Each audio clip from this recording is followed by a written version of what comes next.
What is on your wish list for the Giants? You want a big name starter, David Price, Zach Greinke, Jordan Zimmerman, or you want Mike Leake and some of the cheaper options? Well, I would like a cheaper option, and I would like the expensive option. So I would like for the Giants to try to sign two guys. I don't think they need anybody offensively. I don't think they need anybody in the bullpen. So I think they need a couple of starters, and I think they'll do that. Do you think they'll be able to find a way to bring back Tim Lincecum? Well, I think that's going to be up to Tim Lincecum. I think there's going to be another team that would like to sign him and invite him to spring training. That probably would be Seattle.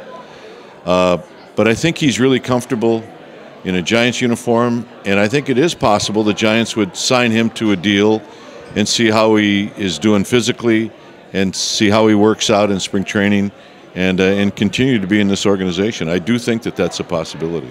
Now, I want you to set the record straight for some Giants fans out there that might be scared because there's some completely unsubstantiated rumors that you would take over for Vin Scully or that the Dodgers might poach Bruce Bochy. Tell Giants fans both you guys are going nowhere.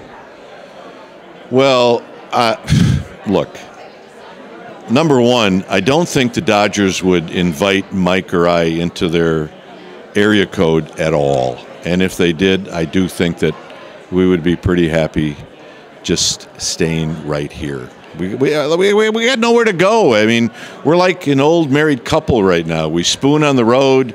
We enjoy each other at home, so we're not going anywhere.